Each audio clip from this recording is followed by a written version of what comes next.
Hello दोस्तों, आपका स्वागत है free to lab YouTube channel में। तो आज हम पहुंच चुके हैं लैब नंबर 5 जो कि है नॉर्टन्स थ्योरम। इससे पहले हमने थेवेनिन थ्योरम को भी वेरीफाई किया था और सुपरपोजिशन थ्योरम और केसीएल केवीएल ये सारे को वेरिफिकेशन किया था। तो आप चाहे तो उन सबको देख सकते हैं, तो मैं उसका लिंक दे दूंगा। और इस टिंकर कैट को कैसे यूज़ करें तो उस पर भी मैंने वीडियो पहले से बना रखा है, तो आप उसे देख सकते हैं। तो हम शुरू करते हैं नॉर्टन थ्योरम को। इसका स्टेटमेंट है कि कोई भी बाइलेटरल नेटवर्क जिसमें एक या एक से अधिक हमारा वोल्टेज सोर्स या करंट सोर्स हो, तो उसको हम एक सिंगल करंट सोर्स से रिप्रेजेंट कर सकते हैं और उसके साथ उसका एक इंटरनल रेजिस्टेंस आएगा जिसको हम यहाँ पे आर एन नाम देंगे। तो जैसे कि हमारा वहाँ पे थेवेनिन थ्योरम में आर टी एच होता था, सेम उसी तरीके से हम यहाँ भी आर एन की वैल्यू को कैलकुलेट करेंगे। तो ये इसका सिंपल सा स्टेटमेंट है। तो आइए हम देखते हैं कि कैसे हम इसके सर्किट को रिप्रेजेंट करते हैं। तो यहाँ पे हमारा ये एक मैंने सर्किट लिया है, आप देख सकते हैं यहाँ पे, जिसमें हमने R1 और R2 दो रेजिस्टेंस लिया है जो कि हमारा इंटरनल रेजिस्टेंस की तरह बिहेव करेगा। वो आगे आपको पता चल जाएगा कैसे। तो यहाँ पे हमारे पास तीन रेजिस्टेंस है, R1 R2 और RL है। RL हमारे यहाँ पे लोड रेजिस्टेंस है और R1 की वैल्यू हमारे पास 100 ओम है, R2 की वैल्यू 200 ओम और RL की वैल्यू 1 किलो ओम। तो अभी सबसे पहले हम क्या करते हैं कि हम इसका RN की वैल्यू को मेजर करते हैं। तो जैसे हम थेवेनिन्स में मेजर करते थे सेम उसी तरीके से करेंगे। तो यहाँ पे हमें क्या करना होगा कि ये जो वोल्टेज सोर्स है, इन दोनों वोल्टेज सोर्स को हमें क्या करना होगा कि इसके इंटरनल रेजिस्टेंस से रिप्लेस करना होगा। तो यहाँ पे हमारा क्या है कि ये वोल्टेज सोर्स आइडियल है, इस वजह से हमारा आइडियल वोल्टेज सोर्स का इंटरनल रेजिस्टेंस 0 होता है। तो सिंपली हम इसको शॉर्ट सर्किट कर देंगे यहाँ और यहाँ से। तो इसको अगर हम शॉर्ट सर्किट करते हैं तो ये कुछ इस तरीके का बन जाएगा। आप देख सकते हैं इस तरीके का बन जाएगा ये शॉर्ट होने के बाद। ये हो गया शॉर्ट। अब एक और काम करना है हमें कि आरएल को रिमूव करना है। तो आरएल को हम यहाँ से कनेक्शन तोड़ देते हैं। अब ये क्या हो गया कि आरएल हमारा रिमूव हो गया। अब हम यहाँ से मल्टीमीटर से मेज़र कर लेंगे इस दो पॉइंट पे, इस पॉइंट और इस पॉइंट पे कनेक्ट करके कि हमारा इसका इंटरनल रेजिस्टेंस क्या है और वही हमारा आर एन की वैल्यू होगा। तो ये तो हो गया हमारा प्रैक्टिकली कि कैसे मेज़र करें, मल्टीमीटर से मेज़र करके। और थ्योरेटिकल रहा तो आप यहाँ से देख सकते हैं क्लियरली कि ये जब हम इस पॉइंट ए, अगर इसको हम नाम दे दें कि ये पॉइंट हमारा ए है और ये हमारा पॉइंट बी है, तो आर बी हमारा हो जाएगा R B, R A B, ये हमारा हो जाएगा आर एन के बराबर, जो जिसको हम देंगे नॉर्टन इक्विवेलेंट रेजिस्टेंस।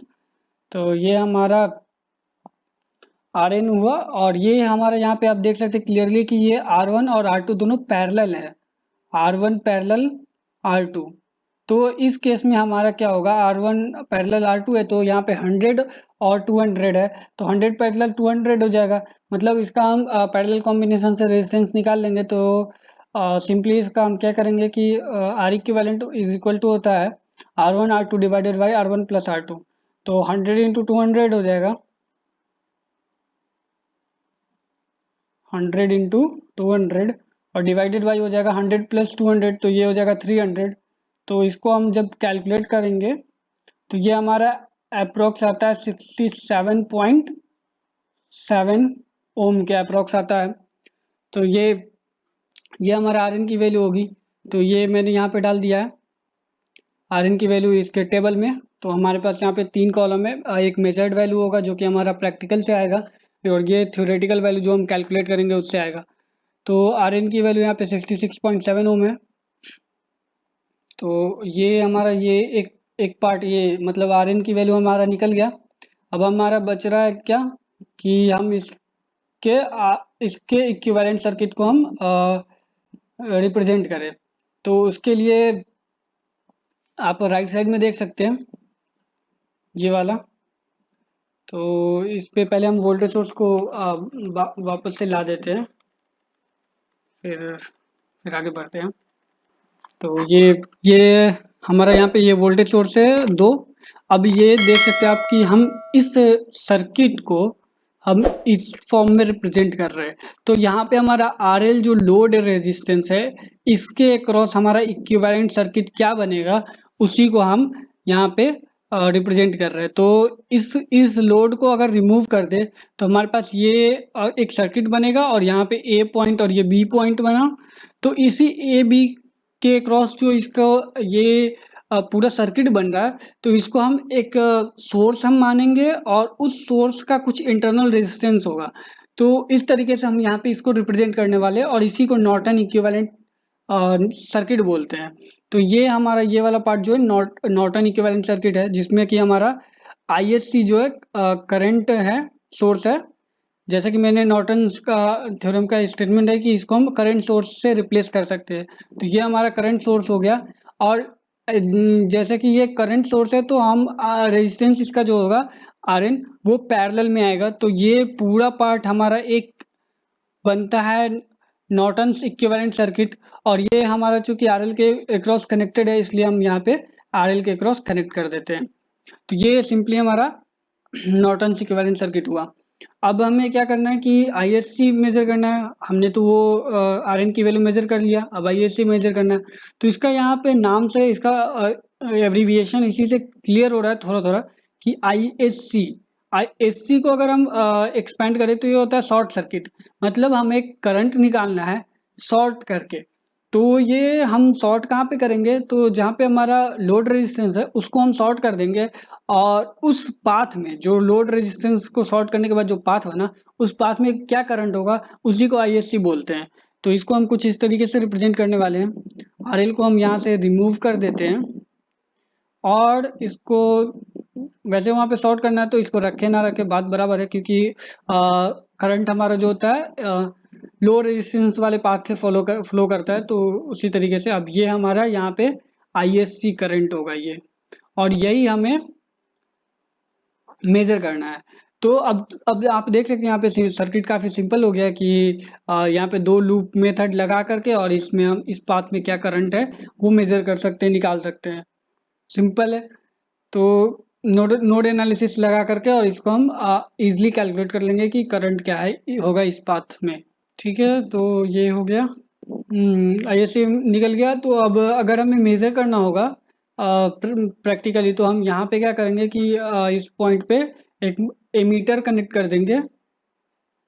इस पॉइंट पे एक एमीटर कनेक्ट कर देंगे, और यही हमारा ये ISC वैल्यू को मेजर करके दे देगा। थ्योरी बहुत हो गया, अब चलते हैं सर्किट बनाते हैं टिंकरकैड में। तो हम यहाँ पे टिंकरकैड की मदद से करने वाले, तो यहाँ पे हम क्रिएट न्यू सर्किट करेंगे। आप लोग इसमें साइन इन कर लीजिएगा अगर साइन इन नहीं होगा तो ठीक है। अभी हमें काफ़ी सिंपल सा सर्किट है, इसमें हमें क्या क्या चाहिए। तो जैसा कि हमारा यहाँ पे देख सकते हैं सर्किट में कि 2 वोल्टेज सोर्स है, 3 रेजिस्टेंस है, और हाँ इतना ही चाहिए, और एक ब्रेडबोर्ड चाहिए जिसमें कनेक्शन करने के लिए। तो हम यहाँ से ले लेते हैं ब्रेडबोर्ड लेंगे, तो ब्रेडबोर्ड हम सर्च कर लेते हैं। तो यहाँ पे 3 वेराइटी का ब्रेडबोर्ड है, तो हम मिनी वाला यूज़ करें क्योंकि हमारा सर्किट काफ़ी स्मॉल है। तो ये मैंने ले लिया। फिर इसी तरीके से हम यहाँ पे रेजिस्टेंस लेंगे, तो हमारे पास 3 रेजिस्टेंस चाहिए, तो हम यहाँ से 3 रेजिस्टेंस पिक एंड प्लेस कर लेंगे। कैसे करना है ये सारा वीडियो मैंने एक वीडियो बना रखा है जिसमें इंट्रोडक्शन टू टिंकरकैड है, मैं उसका लिंक दे दूंगा। उसमें दिया हुआ है, बताया कि हाँ कैसे इसको यूज़ करना है टिंकरकैड को। तो हम इसको ओम में लेंगे, और ये हमारा 100 ओम है R1 रेजिस्टेंस। इसी तरीके से हमारा R2 है, तो इसको ये हमारा 200 था, 200 ओम, तो इसको मैंने 200 ओम सेट कर देंगे। हो गया। अब हम क्या करें, इसको रोटेट करके और इसके पोजीशंस को कर देंगे। वो आर से इसको आर शॉर्टकट है, इससे हम इसको रोटेट कर सकते हैं। तो ये कुछ इस तरीके से हो जाएगा। अब ये हमारा एक इसका बेसिक सर्किट बन गया। अब हमें क्या चाहिए कि इसमें पावर सप्लाई चाहिए, तो पावर सप्लाई ऐड करते हैं। तो ये रहा पावर सप्लाई। तो हमें 2 पावर सप्लाई चाहिए, तो ये दोनों तरफ से ऐड कर देते हैं। ठीक है। और कुछ चाहिए? ठीक है। मल्टीमीटर चाहिए, मल्टीमीटर चाहिए हमें, एक मल्टीमीटर। तो हम यहाँ से मल्टीमीटर सर्च कर लेते हैं। ये रहा। मैं इसको जूम कर देता हूँ। ये तो अब हम सर्किट के अकॉर्डिंग यहाँ से कनेक्ट करेंगे कि R1 रेजिस्टेंस के अक्रॉस पॉजिटिव वोल्टेज और इधर से भी पॉजिटिव वोल्टेज, तो सेम इसी तरीके से कनेक्ट कर लेते हैं। ये हमारा पॉजिटिव टर्मिनल है, नेगेटिव पॉजिटिव, तो इस पॉजिटिव को हम कनेक्ट कर लेंगे हम। तो जल्दी जल्दी हम सर्किट बना लेते हैं, आप लोग कर लीजिए। मैं इसका डिस्क्रिप्शन में दे दूंगा कि सर्किट का लिंक, आप वहाँ से देख सकते हैं।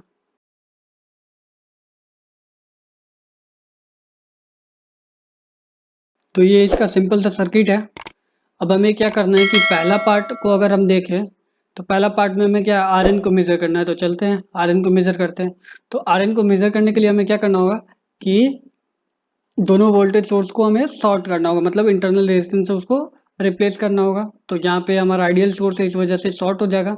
तो हम एक वायर की मदद से इस पॉइंट को और इस पॉइंट को हम ऐसे शॉर्ट कर देंगे। तो ये पहला पावर सप्लाई हमारा शॉर्ट हो गया। इसी तरीके से हम दूसरे पावर सप्लाई को भी शॉर्ट कर देंगे। इसके हम कलर को चेंज कर लेते हैं ताकि इजीली विजिबल हो कि हाँ ये हमारा शॉर्टिंग वायर है। ठीक है, हाँ। तो ये हमारा शॉर्ट हो गया। अब हमें क्या करना है कि आर एन मेजर करना है, तो इसको हमें रिमूव करना होगा।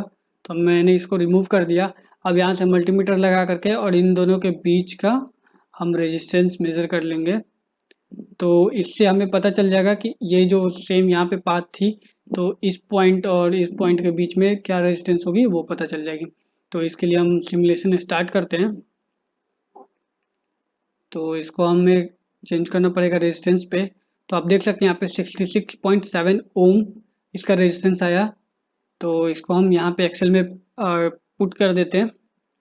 तो यहाँ पे ऑलरेडी पुट किया हुआ है 66.7 ओम। और इधर थ्योरेटिकल में भी कैलकुलेट मैंने किया था, तो हमने किया था तो 67.7 ही आया था। तो ये देख सकते हैं कि आर एन हमारा सेम आ गया। अब हमारा आई एस सी रहा। तो आई एस सी मेजर करते हैं। तो आई एस सी मेजर करने का सिंपल तरीका मैंने बताया है कि हमें क्या करना होता है कि इसको सर्किट को थोड़ा सा मॉडिफाई करना होगा। इसमें